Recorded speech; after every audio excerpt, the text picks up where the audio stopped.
Tackle right here. Blooper the mask. Go! Laid him out. Mike T. Jeff Darlington. Mike, what do you think about this? What we got? First round, second round talent here? First rounder. I want to see a little bit more of a wrap up. I'm worried though. Are we going to have concussion protocol now? For mascots. Jeff, have you ever seen anything like this? No, and it feels like they should settle this like behind closed doors. Like this does not feel like your normal race. This feels like a real problem between people that could require some real, mediation. All I'm saying is I would never enter a contest with Blooper the mascot because look at this hit. I mean, that's talent right there. I'm loving this. Okay, so speaking of just we can watch it over and over again, but I got to get to this because that'll get you fired up for Rob Gronkowski announces retirement. Here's his first day off the field, doing the gritty with the kids. Look at that.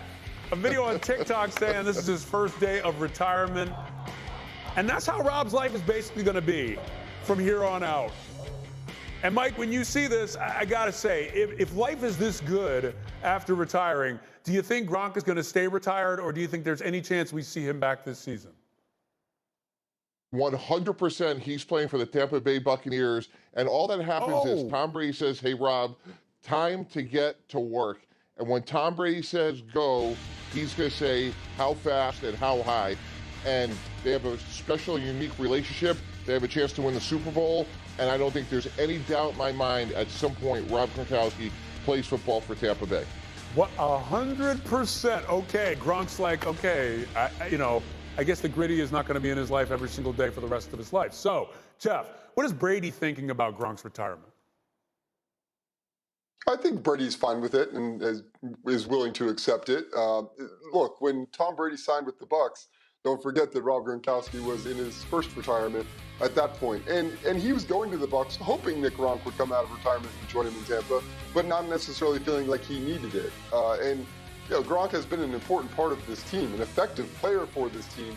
But I think that Tom understands that if he's not there, they will move on and they'll keep chugging along. So, a significant loss, sure, but not necessarily one that Brady will, call it quits himself over. But you mentioned the idea of a significant loss, and Mike T, it makes me think this is a Super Bowl or bust team. So when you look at this and you look at Gronk, how much does his absence impact the Bucs Super Bowl chances? Ryan, I don't think a lot because I don't think they thought he'd play in 17 games anyway because he's obviously closer to the end. And again, I think he'll come back when there's consequential games and plays to be made. But this is a team that's improved at head coach. I think Bruce Arians has been a good head coach. I've worked with Todd Bowles. I think Todd Bowles is an outstanding head coach. So I actually think they got better there. And as Hembo reminded me, they missed 47 games last year for defensive starters. So just between Todd Bowles improving the head coach position, getting healthy on defense, and they did draft 2 tight ends, Ryan. So I think overall, this is a team that should be right there at the end. Yeah, I mean, look, this is a very talented team. Tom Brady came back for a reason. But, Jeff, I wonder about the actual effect that Brady has on Gronk coming back. Mike says, hey, look, he gets the call from Brady. He's back on the field. Is it really that simple? Like Tom Brady just can put on that charm and Gronk actually might walk back on the field? He can, but I think Tom would also, only use it if he felt like it was something. I mean, these guys will talk. They're friends. I mean, if you think about any friendship, it's like, hey, do you want to do this? Can we get them, then the Bucs have to get the money to where it makes sense for Gronk. But this is also a team, by the way, that has a player in Cameron Brate who maybe a lot of people aren't that familiar with, but who has been a really effective player. And Gronk, while he was effective and really an important weapon toward the end of last season when so many other guys were hurt, still isn't necessarily the same Gronk that we remember from his prime with New England. So Cam Brate is a really effective tight end. This team can soldier on.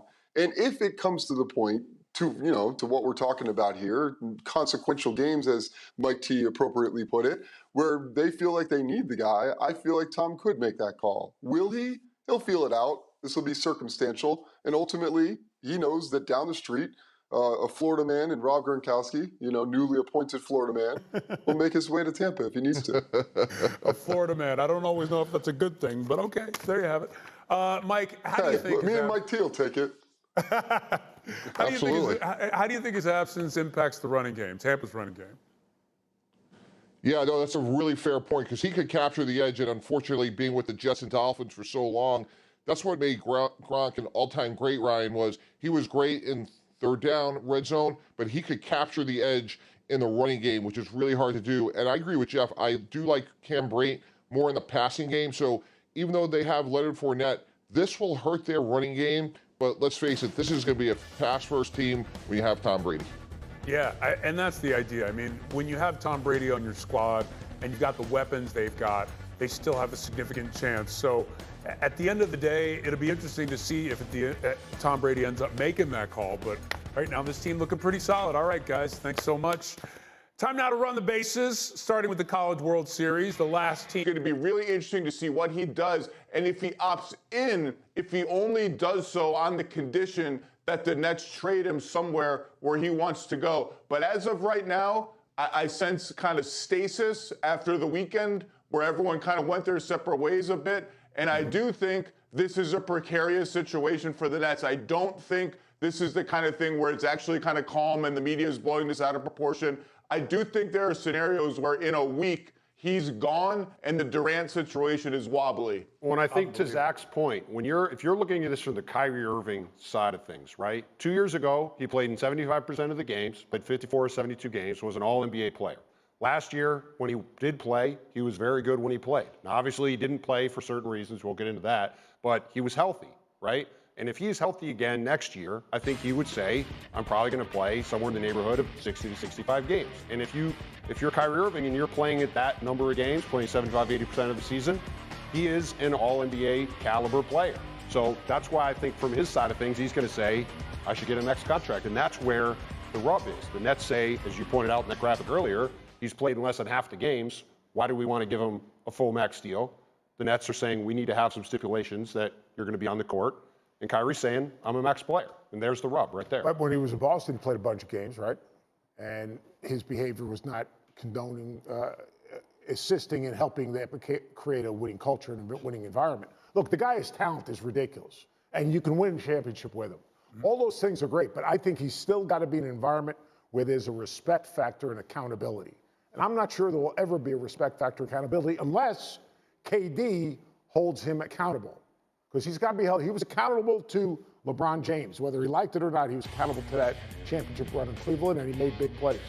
Where else has he been held accountable to? Is KD that kind of guy, though? I'm not even sure he was held accountable like that with the Cavs. Like, Kyrie's always been his own guy. He's always sort of done his own that's part of what thing. you get with Kyrie, no matter where you this is exactly what you sign up for when you have Kyrie Irving. Like, you sign up for drama. You sign up for all of this. Like, when the Nets signed him 3 years ago from the Celtics, they knew what they were getting, right? It wasn't like this is a big surprise that there's been drama around the Brooklyn Nets. Like, this is what everybody knew was coming, but it was the price of doing business to have Kevin Durant on your team. That was why they put themselves in this position. Not that it's like, oh man, I can't believe there's drama with the Nets because Kyrie's here. Like, this is what you sign up for. I think this is a fascinating point. And Zach, I want to bring you in on this because I think so much of the narrative about Kyrie is we're asking him to maybe change. Don't forget, a couple years ago, he was out because of different issues surrounding Black Lives Matter and the situation in the country at the time. And then there was obviously the situation last year. But I think in this narrative, Zach, of everybody saying, well, is he going to change? Is he going to be this guy that we depend on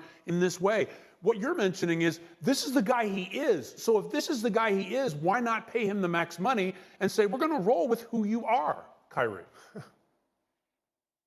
Well, because the Nets have had enough of it, I guess. And even if the situation is different, and I don't know sort of how he's been when he's been available and there, he certainly played very well. And if they had faith that that would be the case for all these years afterwards with the vaccine mandate out the door, I think they would give him the max. But for whatever reason, they don't have faith in that. And you mentioned the hiatuses that he's taken. I mean, those are real things, and they break at the fabric of a team in real ways. They also haven't been that long. I think people talk about him like he was gone for 2 months or 3 months. They weren't that long. You can live with those if you know they're coming, if there's communication, if there's clarity. And I think that's where they've been lacking. But look, we're sort of missing the forest for the trees a little bit in this discussion about who Kyrie is and what he stands for. This is about Kevin Durant more than anything else. This is about a top 10, 12, 15, wherever you rank him, all-time player with 4 years left on his contract.